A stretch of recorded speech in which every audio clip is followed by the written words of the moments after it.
Isang magandang gabi po sa inyong lahat, mga minamahal ko mga kapatid. Ito na naman ang inyong kapatid sa pananampalataya na inyong makakasama isang oras po sa paghatid ng mabuting balita. Luzon, Visayas, Mindanao at sa ibang karatig bansa.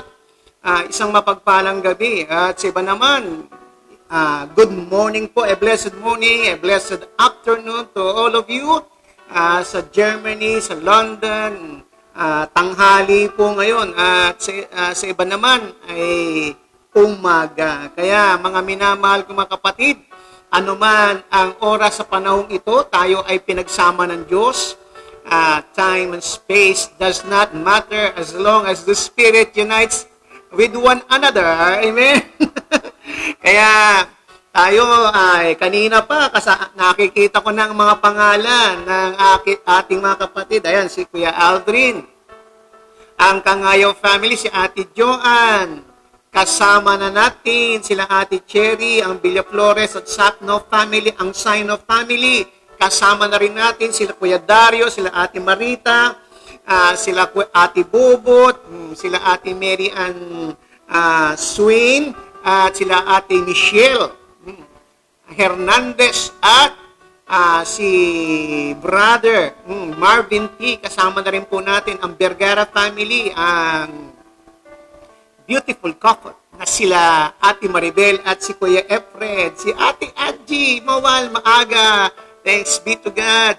Kasama po natin sila Ate Mercy, Ate Rose ng Ligaw Albay, ang Pahardo family, si Ate Maritza, sila Ate Cheche, kasama po natin.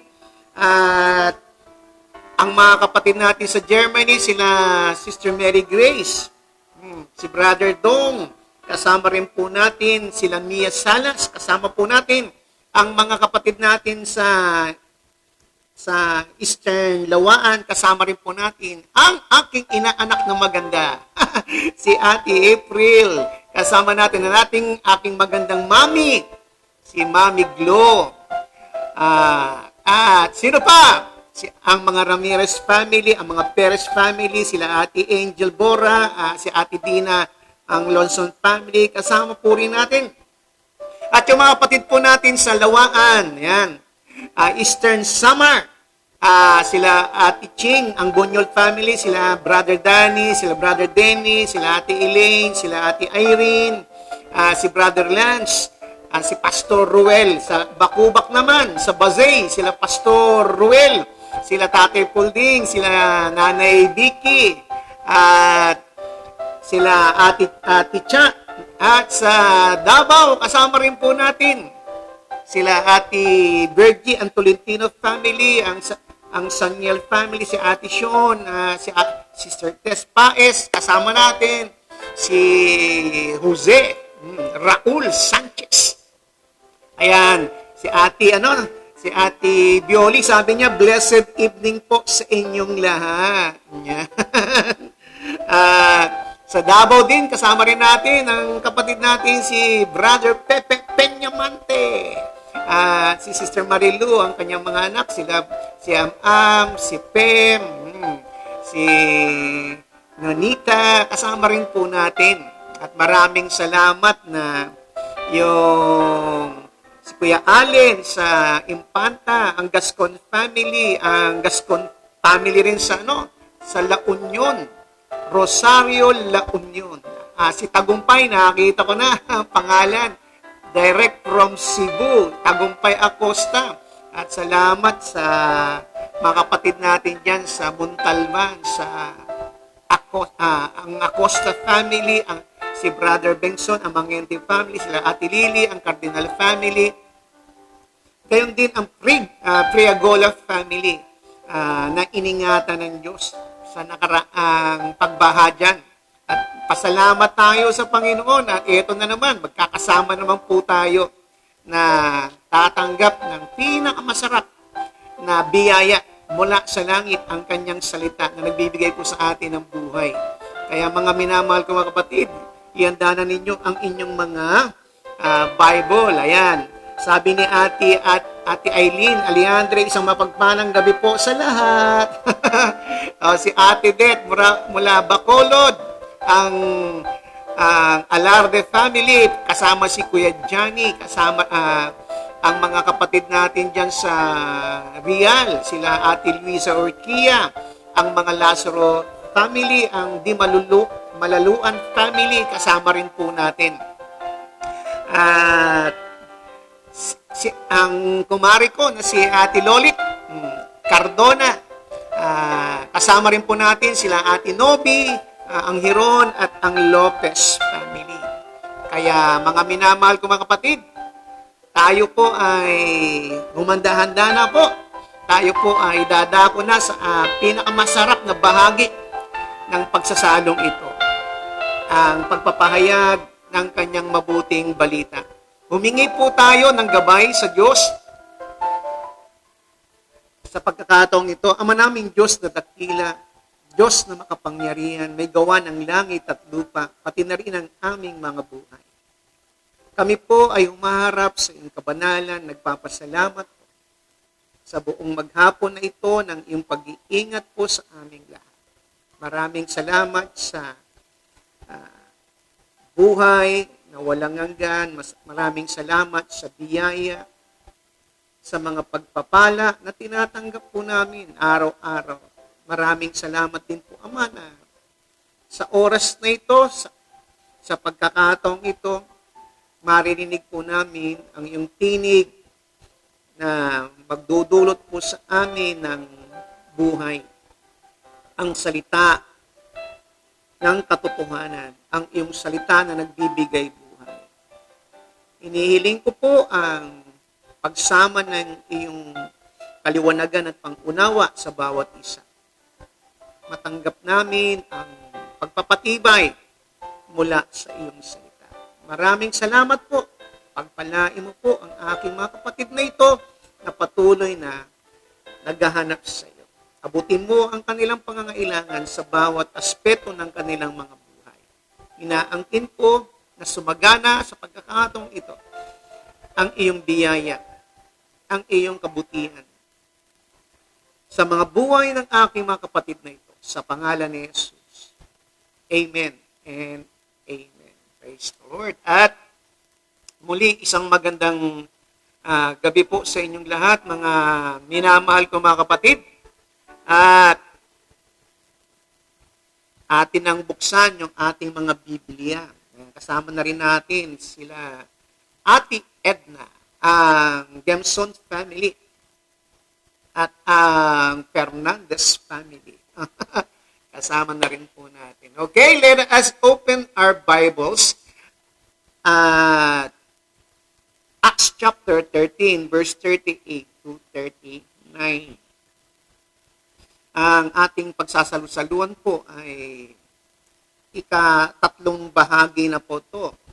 Parte po ng pinag-aaralan natin, the power of the mighty word. At ang ating paksa, tutukuyin po dito yung justification. Yung pagbibigay katwiran ng Diyos. Ating basahin, verse 38 to 39. Kaya maging hayag nawa sa inyo, mga kapatid, na sa pamamagitan ng taong ito, tinutukoy po dito si Jesus, ibinabalita sa inyo ang kapatawaran ng kasalanan. At sa pamamagitan niya, ang bawat nananampalataya ay inaaring ganap sa lahat ng mga bagay. Na sa mga ito'y hindi kayo aariing ganap sa pamamagitan ng kautusan ni Moses. Ating narinig at nalaman kahapon, kapatid, na tungkol sa pagmiministeryo ng Panginoong Kristo at sa kanyang muling pagkabuhay. At dito nga po, sinasabi ni Apostol Pablo, tungkol ito sa muling pagkabuhay ng Panginoong Kristo, yung kapangyarihan ng resurrection ng Panginoong Kristo. At itong mga talatang ito, na sinasabi ni Apostol Pablo sa 38 hanggang 39. Ito ang gumimbal, yumanig ng mga pananalita sa harapan ng mga Hudyo sa pagtitipon nila sa sinagoga. At ito ang katotohanan ng muling pagkabuhay ng Panginoon. Nasa Kanya, sabi ni Apostol Pablo sa verse 38, ibinabalita at inilalahad at pinoproklama na ang kapatawaran ng kasalanan. At sa Kanya rin ang sinamang sumampalataya ay aariing ganap ng Diyos na hindi magagawa ng pagsunod sa kautusan ni Moses. Tungkol ito sa Ten Commandments. Ito pong verse 38 from 13 to 52, this is the heart of the message. Ito yung puso ng mensahe na inilalahad ni Apostol Pablo sa mga Hudyong ito. Kasama na rin dito yung mga Hintil.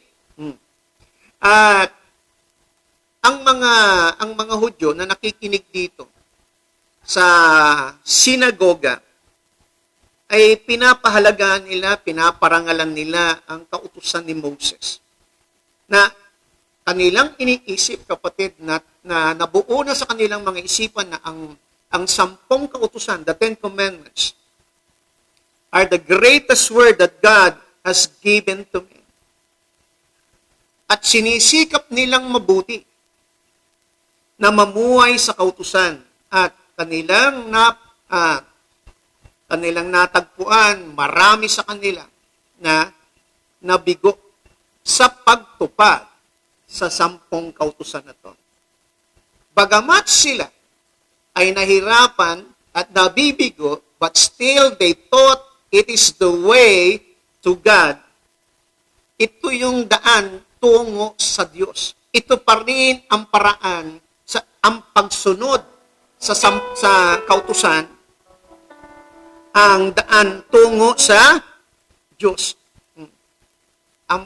At yung pagiging mabuti, yung paggawa ng mabuti, yung sinisikap mo na ikaw ay maging mabuti sa pamamagitan ng pagsunod sa kautusan, ito yung kanilang iniisip na paraan upang maging katanggap-tanggap sa Panginoon. Subalit ngayon, si Apostol Pablo, inihaharap sa kanila at dinideklara nila na sinasabi ni Pablo na hindi sila matatanggap ng Diyos sa ganitong paraan.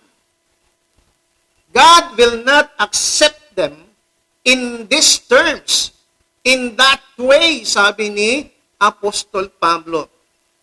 Sinasabi niya na ang pagtanggap ng Diyos ay sa paraan na kung saan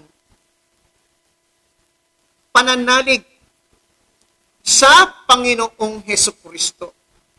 Na yung pagbase nila na pagiging mabuti sa pamamagitan ng pagsunod sa 10 kautusan ay hindi ito makakatulong kahit kaunti. Sapagkat ang kautusan ay nagkukundina, hindi ito nagliligtas. At sino mang sumusunod sa kautusan ay walang kakayanan na matupad ito. At anuman ang sikap nila, hindi nila magagawa na sumunod sa kautusan. Tulad ni Santiago, sinabi ni Santiago sa kanyang salita, kapatid, na ang tumutupad sa kautusan, magawa niya man ang 10, malabag niya ang 1, nagkasala siya sa lahat ng ito. May kahirapan, ngunit ang kautusan ay ibinigay hindi para magligtas. Ito ay para maggabay upang ang tao malaman niya ang kasalanan at ito ay maiwasan. At ang kautusan na walang kakayanang magligtas ay nagtuturo ito upang hanapin ang daan tungo sa kaligtasan. Kaya ang Diyos, kapatid, ay nakahanap ng paraan upang ang sangkatauhan ay matanggap kahit ito ay hindi ganon kabuti sa kanyang sarili. Kahit ito ay makasalanan. At ito ang sinasabi ni Pablo na ang paraan ay sa pamamagitan ng taong ito. Paano ka matatanggap ng Diyos? Hindi sa pagsisikap na gumawa ng mabuti, hindi sa pagsisikap na mamuhay ng mabuti. At ikaw ay matatanggap kundi sa pamamagitan ng Panginoong Jesucristo.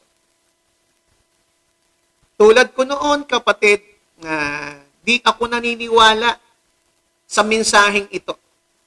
Meron akong kaisipan, aking paniniwala na kailangan kong gumawa ng mabuti bago para ako ay makapasok sa langit. Aking pinaniniwalaan na pag ako ay nanalangin ng ganito, ako ay nagsisi tumingin ng tawad na ganito, at gagawa ako ng mga paraan ko para mapatawad yung aking kasalanan. Yun ang paniniwala ko. Na hindi ako nanglalamang ng kapwa, hindi ako nananapak ng kapwa, hindi ko pinapabayaan ng aking pamilya. Ito rin yung paniniwala ko.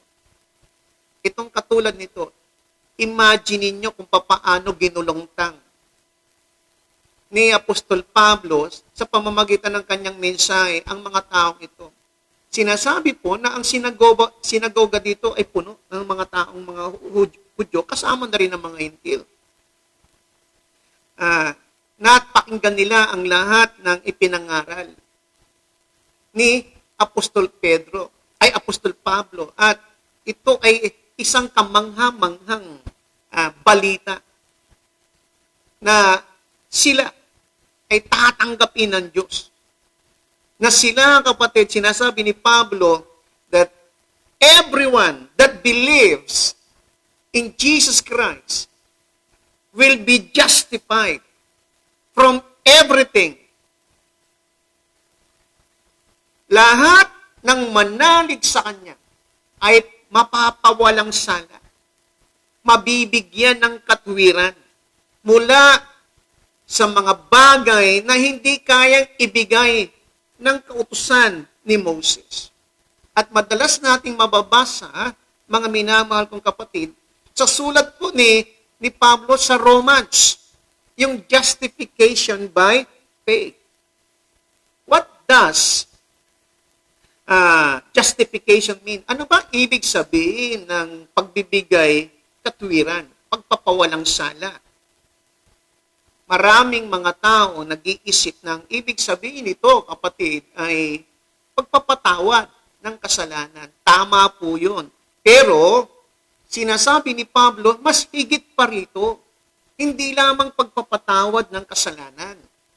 Ang sinasabing ibinigay ng Diyos na pagbibigay katwiran sa sino mang nananalig o manampalataya sa Panginoong Kristo. Justification means to have our sins forgiven in such a way na yung karangalan, yung integridad ng Diyos o yung karangalan at hustisya ng Diyos ay mapapanatili sa pamamagitan nito. At dito talagang sinasabi ni Apostol Pablo na kung pinatawad lang tayo sa ating mga kasalanan at kung ang Diyos ay nagpatawad sa paraan ng iniisip ng Diyos na gagawin ng Diyos, na sabihin natin, lalapit ang isang tao sa Diyos. At paglapit ng isang tao, sasabihin ng Diyos sa kanya, dahil mapagmahal nga ang Diyos, ay kalimutan mo na yon. Huwag ka na mag-alala doon sa ginawa mo. Hindi, dahil mahal kita, hindi ko napapansinin yan. Kung ganun ang kaso, kapatid, ganun lang ang pagpapatawad ng Diyos, ay mapupulaan, masisira yung kanyang karangalan. Yung pagiging Diyos niya bilang Diyos ng katarungan. Diyos ng karangalan, ito ay mababahiran. Masisira ito kung ganitong uri ng kapatawaran lang ang tinutukoy dito ni Pablo. At kung ganitong uri lang ang gagawin ng Diyos, ang Diyos ay magiging kabahagi sa ating mga kasalanan. Aking bigyan ng halimbawa kung ang isang magulang, dahil sa pagmamahal niya sa kanyang anak, sasabihin niya, dahil mahal na mahal kita, humingi ng tawad yung tao na pinatawad niya yung kanyang anak, kapatid. At huwag mo nang pansinin yun, okay na, pinatawad na kita. Anak kita, mahal na mahal kita. Kung ganun lang, ibig sabihin, yung pagpapatawad na ito, yung pagmamahal na ito, ay nadudungisan yung karangalan ng magulang na sinasabi, kapatid, na pag ito ay pinatawad mo na hindi nagbayad ng utang o ng parusa, yung nagkasala, ibig sabihin lang nito, kinonsinte, hindi dinisiplina, hindi na parusahan. Hindi yan ang pagpapatawad lang ng kasalanan. Kailangan yung justification. Mananatili dito, pag pinatawad mo ang isang tao, yung karakter ng hustisya, yung katarungan, at yung katotohanan, dapat andun pa rin. Tayong mga magulang, pag pinatawad natin ang ating mga anak, nagkamali ito, hindi natin pinarusahan, tawag sa ating konsentidor.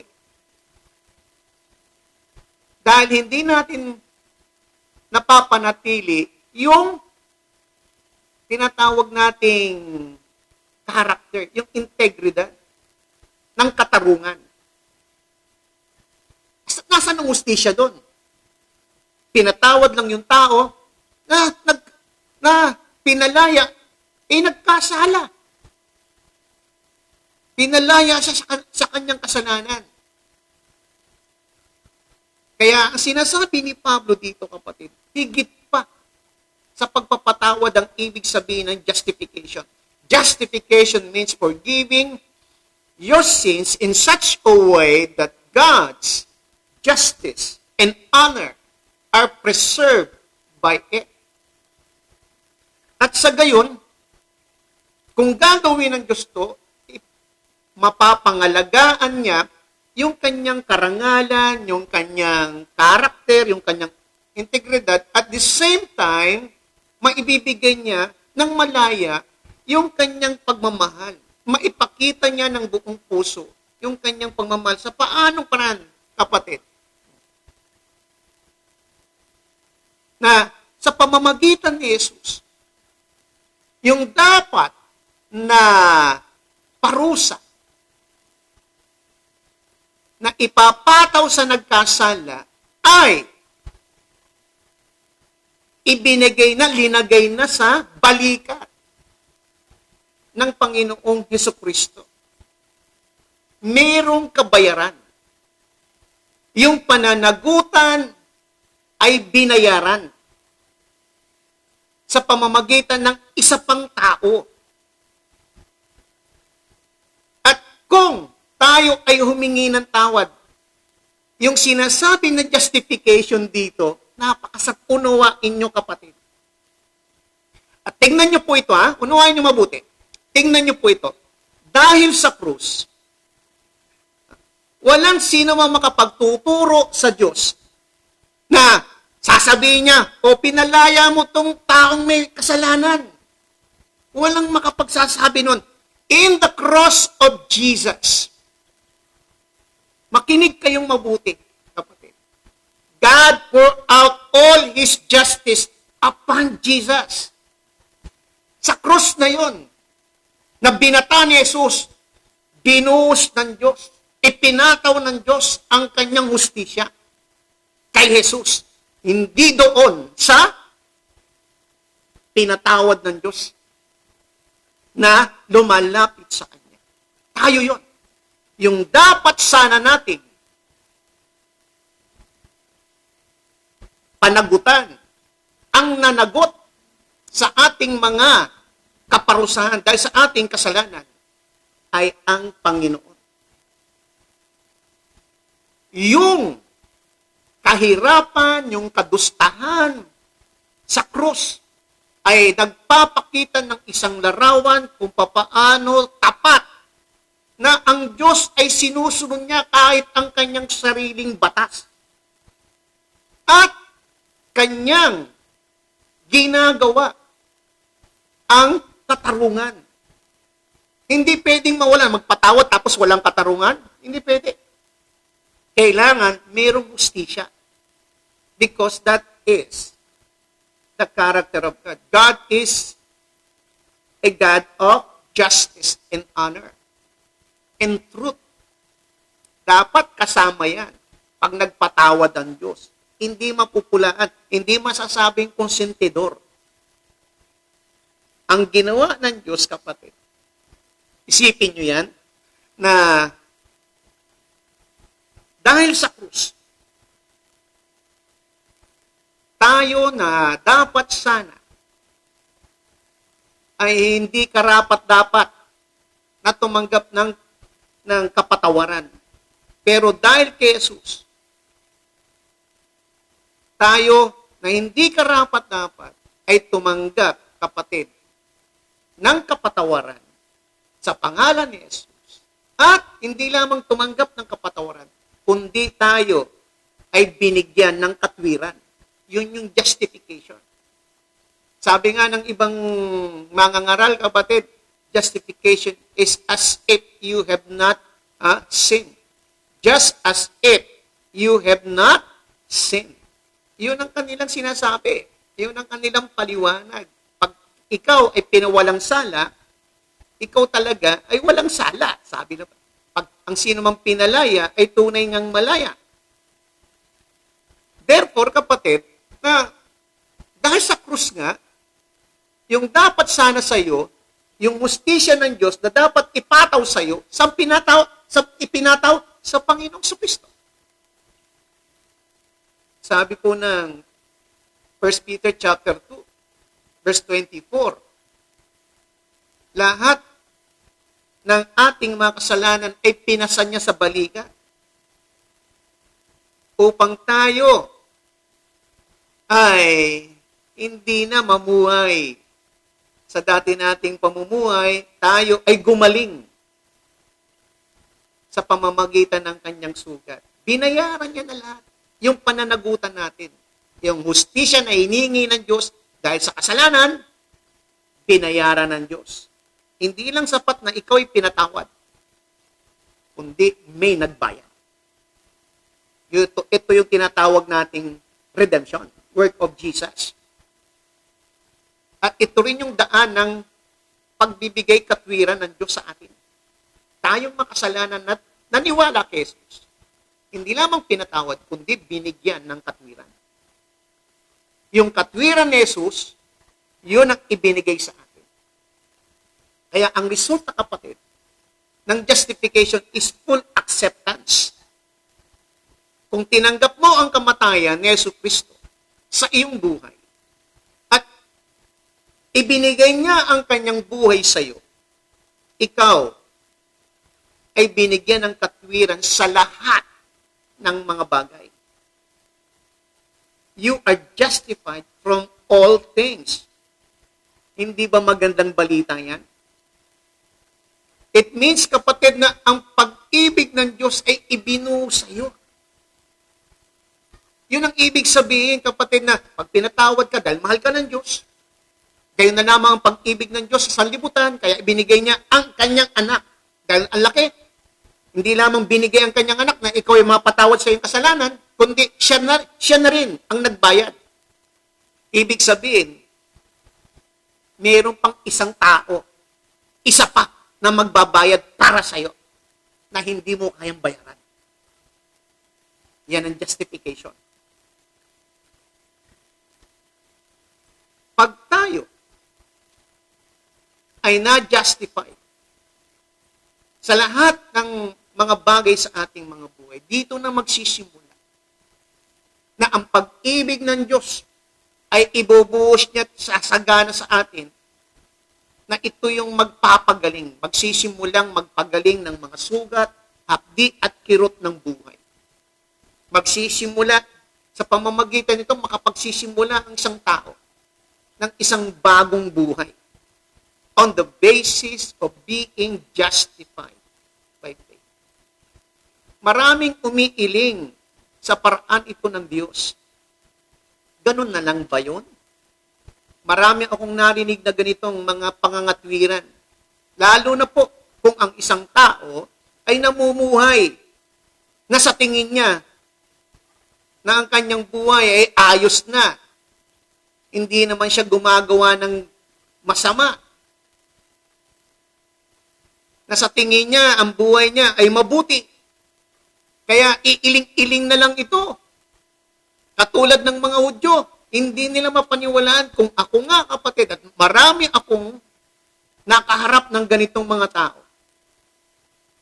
Na pag sinasabi ko ang mensaheng ito, na hindi sa pamamagitan ng iyong gawa, kundi sa pamamagitan ni Yesu Kristo, sa kanyang ginawa para sa iyo, pag tinanggap mo ito, ikaw ay mapapawalang sala. Ikaw ay mabibigyan ng kanyang katwiran. Ang kanyang buhay isasay at magkakaroon ka ng buhay na walang hanggan. Makakapasok ka ng langit. Ngunit katulad ng mga Hudyo, marami pa rin ang umiiling ang mga ulo na hindi nila paniwalaan ang ganitong paraan ng Diyos. At sasabihin nila, gano'n na lang ba ang mangyari? Kailangan ko rin gumawa ng mabuti para ipakita ko na ako talaga ay seryoso at na lumalapit. Na seryoso ko na sa pamamagitan ng kamay ko, pamamaraan ng paggawa ng mabuti, makakapasok ko ng langit. Na ang tanging paraan para tanggapin ako ng Diyos ay gumawa ako ng mabuti. Yun ang pumapasok. Pero sinasabi ni Pablo, but it will never be that way. No one can make themselves acceptable to God by trying to live a good life.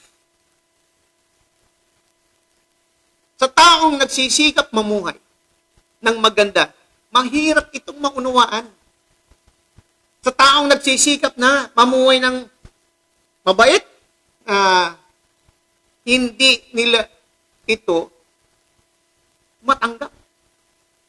Sapagkat naniniwala sila na sila ay mabait na. Okay na to. Pero ito, ang radikal na katangian ng dakilang salita, kapatid. At yung mga nakinig doon sa sinagoga, ng mga Hudyo at mga Hintil, nayanig sila dito, kapatid. Naliglig ang lungsod nang mapakinggan nila ang radikal na salita ng Diyos. The whole city was shook by the power of this mighty word na iprenich ni Apostol Pablo. Dahil nakita nga ni Pablo sa verse 40 to 41, nakita niya na sumimangot yung mga Hudyo. Nakita niya na iiling-iling yung mga Hudyo. Ayaw maniwala. At ang sabi niya sa verse 40, magsipag-ingat kayo. Na baka magsisapit sa inyo ang sinalita ng mga propeta. Tingnan ninyo. Ang mapagwalang halaga at mga pagilalas kayo at kayo'y mga param sapagkat ako'y gumagawa ng isang gawa sa inyong kaarawan o sa inyong mga araw. Isang gawa sa anumang paraay hindi ninyo paniniwalaan kung sasaysayin ko sa inyo ng sino man. At ito po yung the incredibility of the gospel. Na hindi ka panipaniwala yung mabuting balita sa mga matatalino, sa mga marurunong, sa gumagawa ng mabuti, mahirap talagang paniwalaan ang mabuting balita na ang Diyos, siya na'y gumawa ng paraan para maging katanggap-tanggap ang tao sa kanyang harapan. Na hindi sa pamamagitan ng pagsisikap na pagiging mabuti, kundi, sabi ni Pablo, sa pamamagitan ng isang taong to, tinutukoy niya si Jesus, may kapatawaran ng kasalanan. The apostle is saying here, kapatid, that when you hear this incredible word of grace, that God has found a way to love you, and love you unqualifiedly by virtue of nothing that you have done, but what Christ has done for you. At dito papasok, kapatid, yung crisis sa iyong buhay. The moment of crisis in your life will come sa ganitong punto sa pangangaral ni Pablo. Pag dumating sa isang tao, you can either accept it at mamuhay ka sa kaluwalhatian ng pag-ibig na yan ng Diyos. O i-reject mo ito at tumalikod ka, papalayo sa Diyos. But if you reject and turn away, you will find yourself tremendously in danger. Ang sino mang nag-reject at tumalikod ay linalagay niya sa panganib ang kanyang buhay na mawasak. At ang kanyang buhay ay nasa panganib. Sapagkat tanging ang pag-ibig lang ng Diyos ang makapagliligtas sa tao. Hindi ang tao ang makapagliligtas sa kanyang sarili para makapasok sa langit, kundi ang Diyos pa rin. Inilahad ni Apostol Pablo sa harapan ang katotohanan ito na ang tanging paraan upang mapalaya mula sa pagkakasala ay sa pamamagitan ng pagtanggap ng gawain ng isa pa para sa kanila. Ang tanging paraan, katulad ngayon ang sinasabi ko, tanggapin mo si Jesus, yung ginawa ni Jesus. Yun ang tanging paraan. At pag tinanggap mo ito, ang pag-ibig ng Diyos ay ibubuo sa iyo. Sa basihan na yan. Na pinaniwalaan mo, tinanggap mo na isang taong ito na ibinigay ng Diyos ang siyang pumalit sa iyong kalagayan at magpasan lahat ng pananagutan ng iyong kasalanan. At tumanggap ka ng katwiran ang kanyang buhay na walang kasalanan. Ang kanyang buhay na tinatanggap ng Panginoon. Ang buhay ni Jesus. Dito po sa verse 42 to 48, pinapakita po na ang mga Hudyo ay nireject nila ang napakinggan nilang mabuting balita. Ang gandang balita na sinabi sa kanila, pero hindi sila naniwala. Ang mga hintil naman, narinig nila ang ebanghelyo, ang mabuting balita. Hindi sila nasaktan. Nagalak sila at sila ay nagpuri sa kaluwalhatian ng Diyos. Pinuri nila ang kaluwalhatian ng salita ng Diyos. Yung kanilang narinig, pinuri nila. Sapagkat pumasok na, dumating na sa kanila ang kahabagan at pag-ibig ng Diyos. Jesus have said, kapatid, John 13, verse 20, if they receive me, they will receive you. If they reject me, they will reject you. At itong itong salita ni Jesus na ito ay napatunayan ni Apostol Pablo na kahit saan siya pumunta, totoo ito. Na pag tinanggap nila si Jesus, tatanggapin nila si Pablo. Na pag tinanggihan nila si Jesus, tatanggihan nila si Pablo. At dito nga, kapatid, si Pablo, maraming mga Hudyo ang naasar sa kanya, hindi naniwala. Pero meron namang mga hintil, maraming mga hintil ang naligtas, naniwala sa kanya. Amen. Ang ebanghelyo po ay tulad ng isang kutsilyo o isang taba, kapatid, na ito ay humihiwa sa isang lipunan. Humihiwa ito sa puso. Ito ay nagbibigay ng impact, nagbibigay ng bisa. It divides. Naghihiwalay po ito. Gumigising, naghihiwalay po ito. At na ang mga tao ay dadalhin niya sa pagpapasya. Either one way or the another. Some decide for or some decide against. Ang preaching po sa itong verse 42 to 48, sinasabi na ang Diyos ay aktibo sa pagsisikap niya na abutin ng tao. It is not men trying to reach God, but it is God trying to reach men. Romans chapter 3 verse 11 says, walang sino man na naghahanap sa Diyos. Yan po ay malinaw na sinasabi ng banal na kasulatan.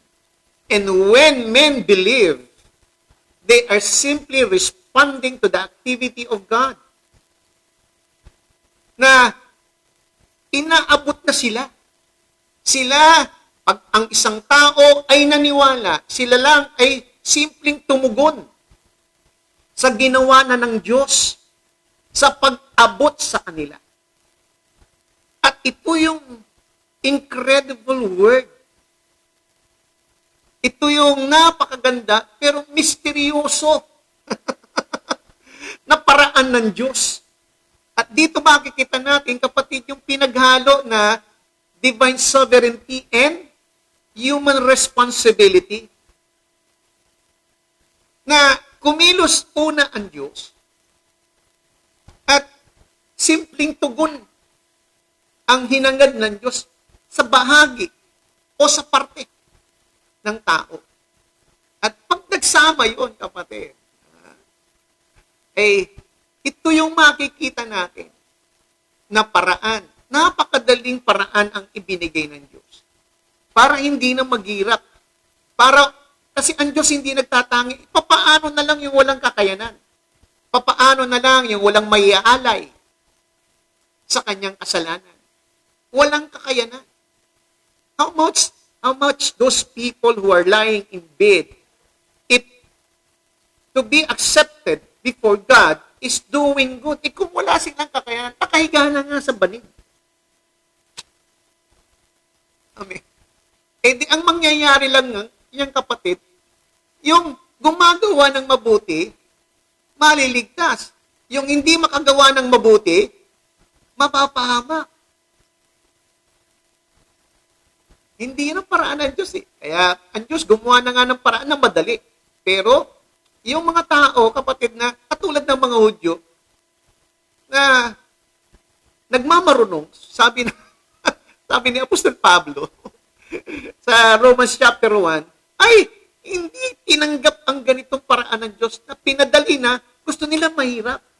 Kaya hanggang ngayon, ang Pilipino, kapatid, ay nahawa na sa ugaling Hudyo na sila ay gumagawa ng paraan, lalo na kung mahal na araw. Amen. Pag gumagawa ang mga Pilipino ng pagkakamali at sila hingi ng tawad, gumagawa sila ng mga sakripisyo ng buhay. Pero isa lang ang tinuro ng Diyos . Amen. Na paraan para tayo ay maging katanggap-tanggap sa harapan ng Diyos. We cannot be accepted by God by trying to be good doing good, having a good life.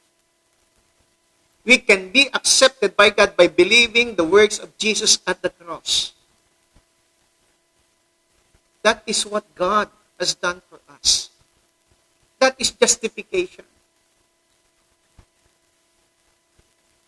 At sabi ng verse 52, verse 49, last sentence po kapatid, it is a beautiful statement na mababasa po natin sa verse 52.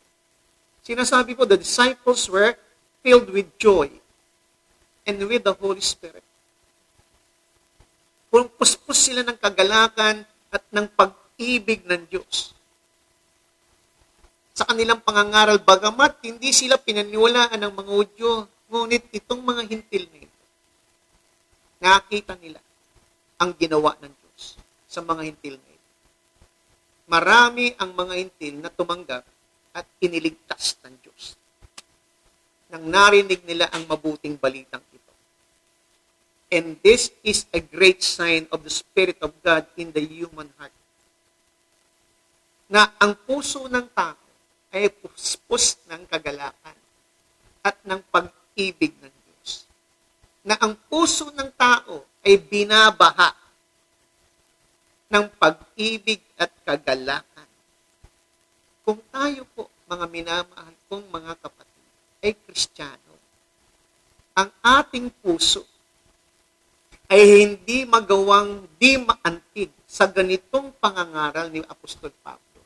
Pag narinig mo ang mabuting balitang ganito, that we don't deserve everything that God will give unto men. Yet, kapatid, bagamat hindi tayo karapat-dapat, sumagana ang kaloob ng Diyos sa atin dahil sa ating pananalig sa ginawa ni Jesus para sa atin. In the cross of Jesus, everything was done in our behalf. In the cross of Jesus, God poured out His love, His unqualified love, by virtue of nothing that we have done, but by what Christ has done for us. Yun ang basihan ng justification. Yun ang ibig sabihin ng justification. Justified. Na hindi ka lamang pinatawad ng Diyos. Hindi ka lamang pinawalang sala. Hindi lamang nilimot ng Diyos ang lahat ng iyong karumihan at kasalanan, kundi, kapatid, binigyan pa rin ng katwiran. Binigyan ng katwiran na ikaw ay karapat-dapat na tumanggap ng sagana na biyaya ng Panginoon. Na ikaw ay binigyan ng katwiran dahil sa iyong pananalig sa ginawa ng Panginoong Kristo para sa iyo. Binigyan ka ng katwiran na tumanggap ng pag-ibig ng Diyos. Binigyan ka ng katwiran na ibuhos sa iyo ng Diyos ang kanyang pag-ibig na walang pinipili, walang hinihinging kwalifikasyon. At ang pag-ibig na ito ay hindi lamang dito sa lupa, kundi ito ay umaabot hanggang sa walang hanggan. The enduring love of God will be ever be with you in this lifetime through eternity because of Jesus. You are justified by faith. Amen. Ito mabuting balita. Ito ang kapangyarihan ng salita ng Diyos. Lahat tayo ay pinagpala ng Diyos upang maunawaan natin na ang Diyos, the first mover who took the initiative, it is God who is trying to find us, not men trying to find God. At yun, hindi tayo karapat-dapat, subalit, minarapat ng Diyos sa pamamagitan ng pananampalataya natin kay Jesus na ibus niya ang kanyang pag-ibig sa atin. Ibaha tayo ng pag-ibig at kagalakan sa ating mga puso. And that is the good news. That is the power of the Word. That is the incredible gospel na ipinangangaral sa inyo ngayon. Walang sino mang Christian na pag narinig ang siya ay bababa sa kahabagan ng Diyos. Siya ay luluhod at magpapasalamat sa dakila na biyayang ito sa saganang kahabagan ng Diyos na kumilos sa ating buhay na sumampalataya. Ama namin Diyos, thank you po for your word. Thank you po, Ama, sa kabutihan mo. Thank you po sa buhay na ito. Na hindi mo lamang kami pinalaya sa aming mga kasalanan, kundi malaya ka na binuhos ang iyong pag-ibig ko sa amin. At aming itong nararanasan araw-araw. Maraming salamat, nakita namin ng malinaw sa aming mga isipan ang mga ginagawa mo na pawang mabuti, makatwiran, nakatanggap-tanggap sa iyong harapan. Na ngayon ay ibinubuhos mo sa aming mga puso na ito ay nakaukit at aming daladala araw-araw ng aming pamumuhay habang kami ay nasa ibabaw ng lupa. Na mag-uudyok po sa amin ng pagpapaalala na kami ay magpasalamat tuwina. Purihin ka sa pamamagitan ng paglilingkod ng may katapatan. Sa lahat ng aming ginagawa, mabigyan ka ng kapurihan. Sa pangalan ni Jesus. Amen and amen. Praise the Lord. And tomorrow, expected ko po ulit na kayo po ay makakasama po. God willing po, 7 o'clock.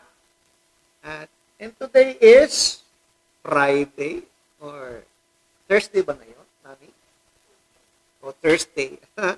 At maraming salamat po kanila sa inyong mga kapatid. Ate Reby, Ate Marisa, Ate Joanne, Ate Cherry. Ayan, si Kuya Marvin T. Ayos na. Kasama natin, Ate Annalisa, Ate Marisa, sila Ate Angel. Thank you. At sila Ate Mary Ann, yung mga kapatid natin sa abroad, sa iba sa Bisaya, sa Davao, makasama natin, sa Bacolod, sila Ate EJ. Maraming salamat sa Panginoon na kayo po ay nakasama ko. Yung aking inaanak na si April, makakasama ko na ng madalas yan. Ang mga kapatid natin, ang mga Nicholas family. Kaya maraming salamat sa inyo mga minamahal ko kapatid. Susunod na po si Pastor Fred sa kanyang Victory in Christ. And tomorrow morning, don't forget si Ate Tina Perez ang makakasama nyo po. Alas 5 po ng umaga. God bless sa inyong lahat.